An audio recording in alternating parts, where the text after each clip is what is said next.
we just kind of want to talk about the catalyst to the human beauty movement because it seems like it's coming at a really, really a time that's calling for it. So what was the catalyst behind finding that company? Or I should call it a movement more than a company.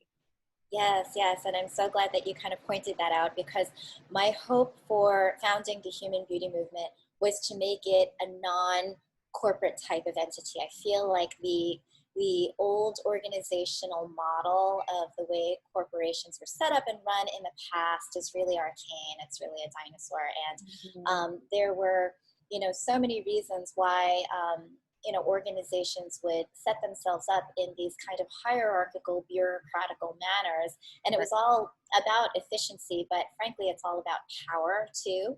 And I think that as I sat back and took a look at what could be right aligned with the way that commerce is done, with the way that the economy could be done, it needs to be handled a little bit differently.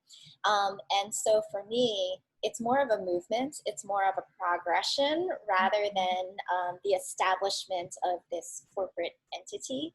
And it's the understanding that we're here to serve each other. We're here to serve stakeholders, and it's not just about shareholders. It's not just about money. It's not just about the bottom line. And unfortunately, in a lot of organizations, that really is the intention behind setting up the company or the brand or the product or the service. It's all about what can we do to make money, and what can we do to make more money, and what can we do to beat the other guy. And I felt that it was more important for us to think holistically and more healthfully, more about wellness, frankly, for people on the planet. And so from my background, which had been predominantly in the beauty industry for the past 20-something years, I felt that there was a real significant need for us to really take a look at the impact of what the beauty industry had done on people's, particularly women, but of course this also branches out to men, about their emotional wellness, about their physical wellness, about their psychological wellness, and, how it really made them feel about themselves, what the messages really were doing. And more and more, I see that there's almost like this forked tongue kind of a communication saying, we want to empower you, we want you to build self-esteem, but you're really nothing if you don't buy our product. You're really not cool if you don't have the latest fashion or the latest shades. And so, I think that there was definitely like this manipulation, this luring of women and men, frankly, to feeling like, oh yeah, I'm going to be a better person and I'm going to be feel more self-esteem and self-empowerment if I look the part, if I change the way that I am, if I just act like somebody else or I look like somebody else. Right. And that's not really healthy, is it? It's not really, like, it's a lot of acting. It's a lot of hard work to try to live up to somebody else's expectation of what you should be looking like. And so the human beauty movement is all about changing the narrative. It's a disruptor to our earlier conversation. I really want to disrupt the beauty industry by saying that you are already beautiful the way that you are. Right. Who you are, how you show up in the world, you are beauty. You do not need anything else externally to make you more beautiful. You are beautiful. But that everything that is, that any company can offer or any person can offer in terms of, helping you kind of shape shift your avatar, as I like to call it, is there for enjoyment. It's for fun. It's for, just to kind of add a little bit of excitement and joy to life. It's not to make you feel like you are nothing without it.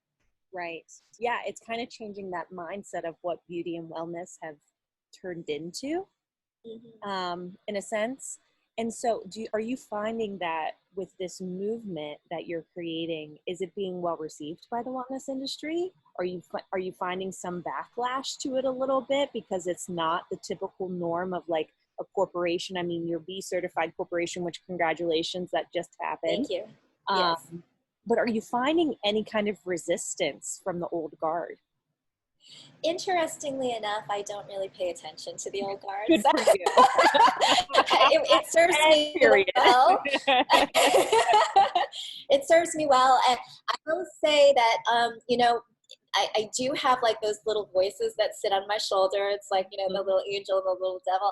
And sometimes I do think in the back of my head, wow, I'm sure that some of the other people that I had worked with in the past, or that may have had a different philosophy on things, or may have been, more the kind of old guard masculine rather than the divine masculine, the divine feminine, which we know is emerging now. Yeah, they would have certain opinions of it, and it's exactly what I want to do in terms of the opposite. Mm-hmm. And so, and I think that I have more momentum on my side in terms of people waking up to the need for conscious, kind capitalism.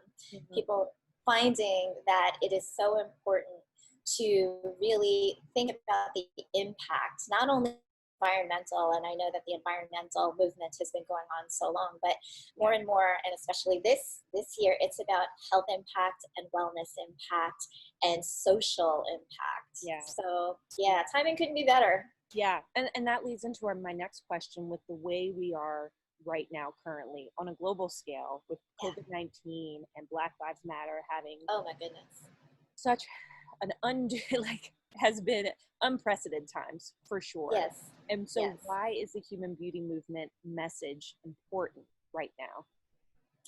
Yes, and it's such a great question, because I feel that this has been a year that has really kind of thrown everybody up in the air and shaken everybody out, and a lot of people are feeling like, everybody's feeling like they're in limbo, and it's kind of like the lesson of this year, I almost feel like, is how can we get comfortable with discomfort, because there's so much unknown, and therefore there's a lot of fear.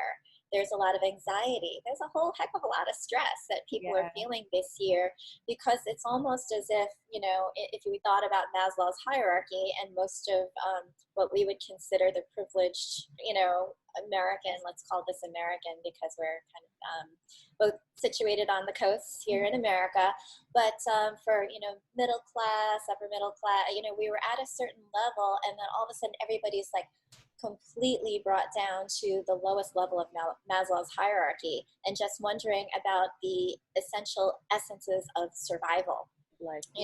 Is my family going to be healthy? Am I going to make it? Am I going to have enough money to even make it through this week, let alone this month or this year? Right.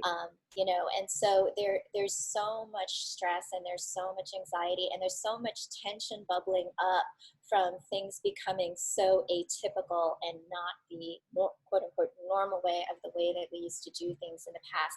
We're all of a sudden finding ourselves having to shift and figure out new ways of coexisting and of surviving.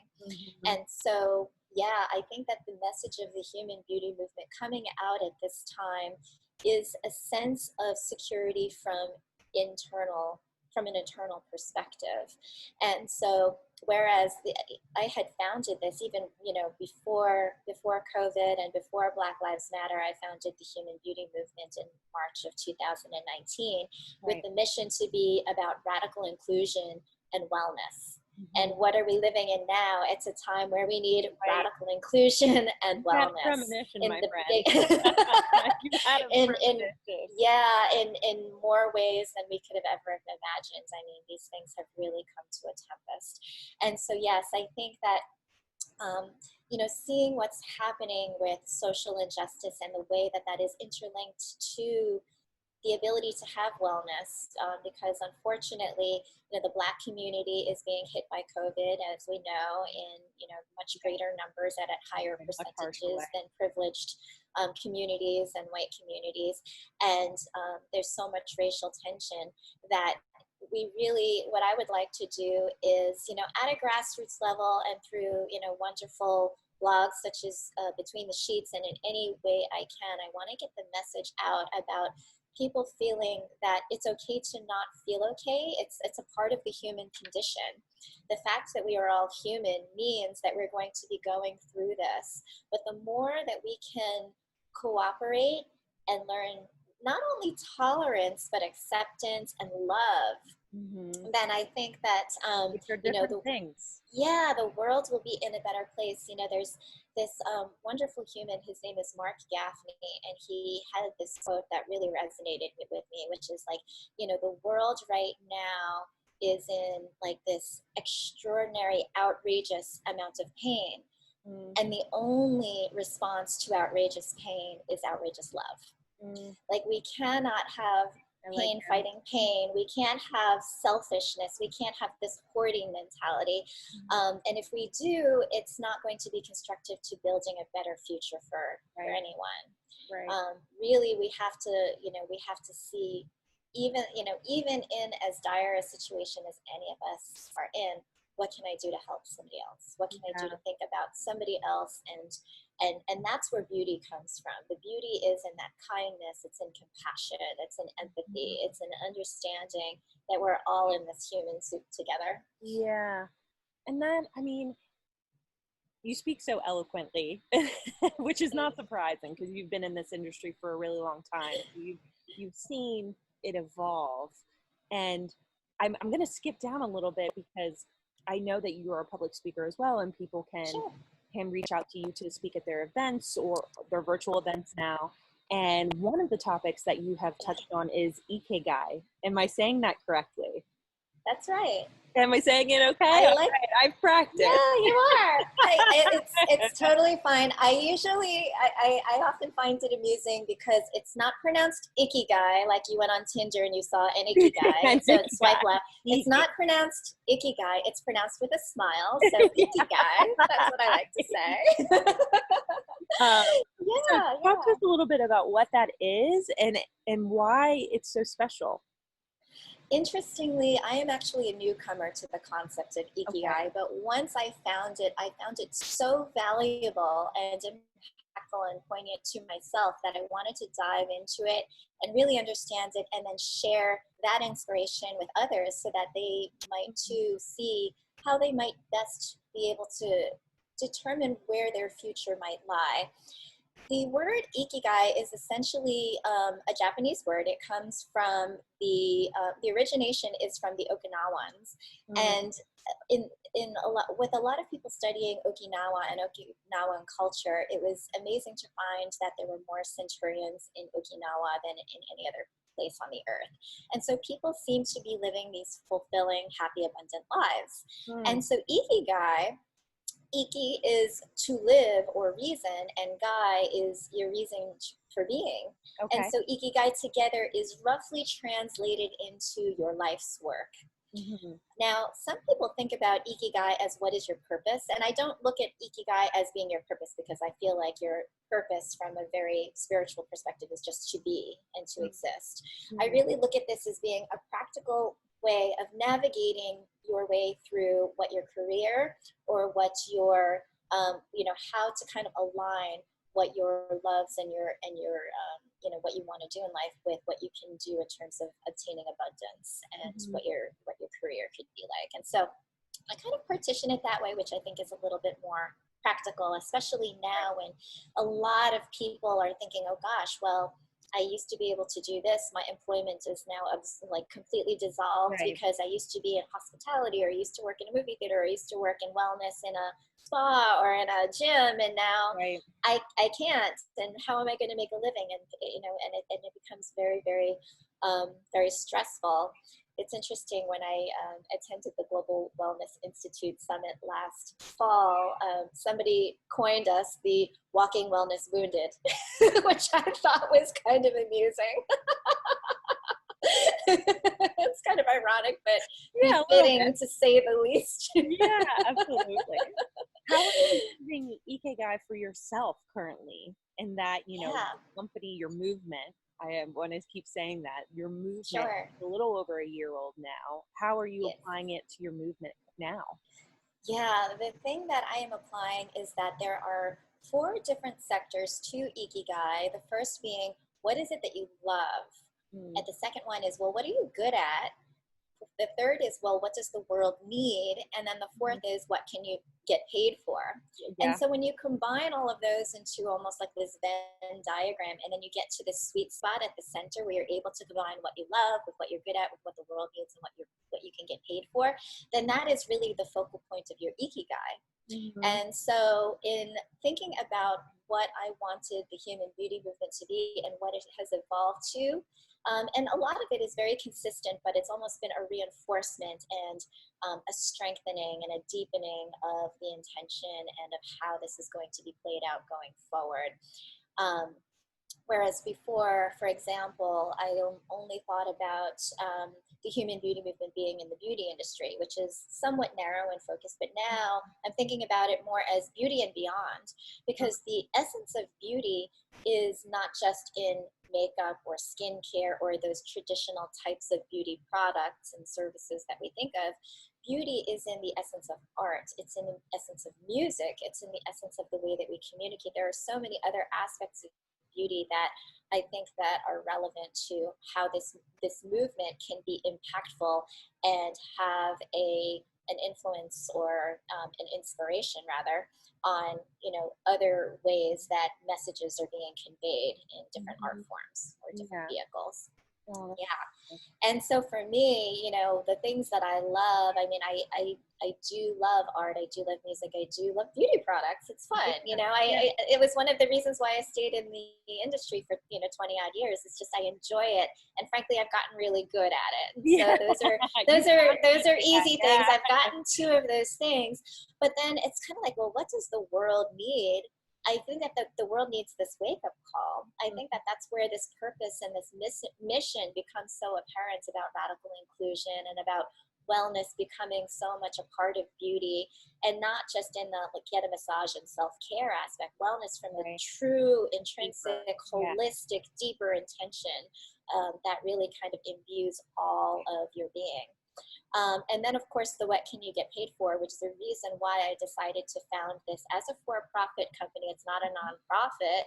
I really want this to be about changing the game of economy and being an example and a part of, for example, like the B Corporation community, where we are looking to change business for good. Yeah. No, that's amazing. And so, I mean, I'm hoping the human beauty movement is more than a trend. You know what I mean? Is a lasting, continually evolving movement. Do you see other trends coming up with the human beauty movement and wellness in particular and beauty in particular? What is intriguing to you right now in the beauty and wellness industry?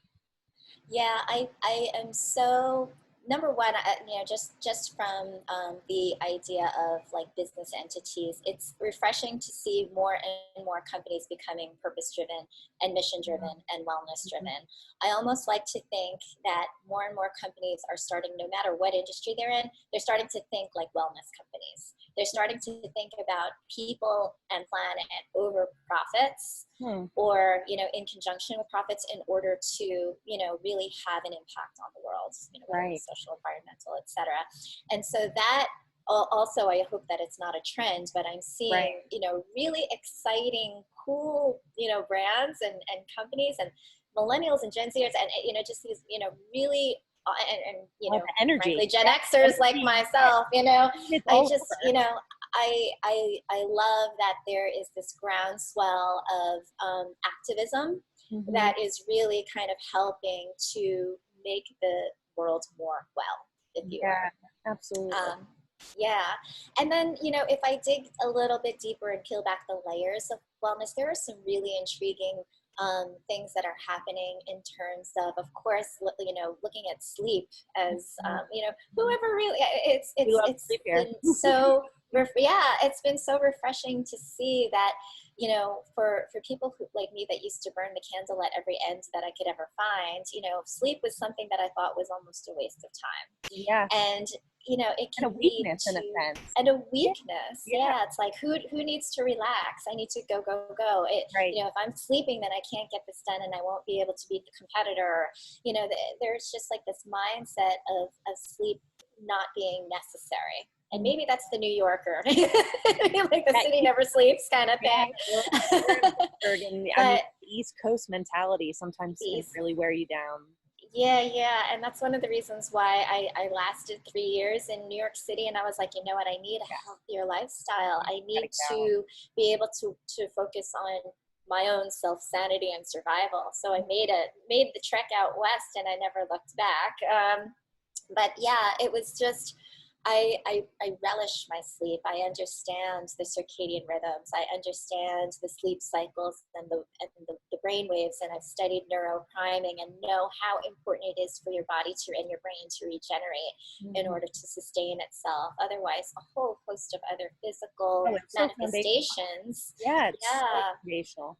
Yeah. And boy, your sheets are important. Full disclosure, I recently got some, and my husband, it was like, that was game changer. And it's like game changing. The right mattress, the right sheets, the right pillow, the right temperature, the right, if you've got ambient music or white noise in the background, different apps that are now coming out that help to calm and provide, just like that essence of meditation or calm or serenity. Boy, those are really amazing. And this is, these are advances and innovations working for good, which I admire tremendously. Another thing that I find almost amusing is that there's just like all of a sudden this groundswell over plant medicine, which has been around since like the beginning of time. I mean, look behind you, plants are everywhere, and they probably look at us and laugh at us humans because we're so fragile. I mean, we've been here for a long time. So much intelligence. So much intelligence in plants. And so, just all of a sudden this like kind of epiphany about CBD or cannabinoids and the endocannabinoid system, or fungi and mushrooms, psilocybin, other things in mushrooms like reishi and cordyceps, like things that have been around for the longest time, but have almost been considered pseudoscience. And the only reason why they're considered pseudoscience is because there hasn't been the dedication and the time of like clinically studying these sorts of things, but now it's finally happening and they're recognizing, wow, this is really good stuff to help people's wellness. We always think we have to create something, that it's not already there. Exactly. Exactly. Create something. Yeah, that's why I refer back a lot to ancient wisdom in what I'm doing and in putting together the Humanist Beauty products, which the first products are all 100% plant-based, and they use like the whole hemp plant goodness of full spectrum whole hemp. It's really about harnessing ancient wisdom for modern times. Yes, absolutely. Okay, so we're going to go to our last question, so then we can we ran over our time a little bit, so we're running over our own time. But we're going back to sleep because, of course, we're a sleep company, and we always like to ask everyone, what is one thing you do for your sleep every day? Yes, it's interesting because I'm still one of those people that has a hard time falling to sleep. Mm-hmm. And sometimes I'll just be laying there and my mind will be racing. And so I've started to listen to binaural beats. And that is one thing that has been really helpful for me in terms of getting my brain into the right waves for either, falling to sleep and then like submitting down into deeper sleep and having more restful sleep throughout the night. And so, I actually will just go on YouTube and I'll look at a binaural beats list, and a lot of them have very long, 8-hour, 11-hour tracks that you can listen to, and it's been wonderful. Oh, that's wonderful. I haven't heard of that before. Yeah, binaural beats. Binaural beats.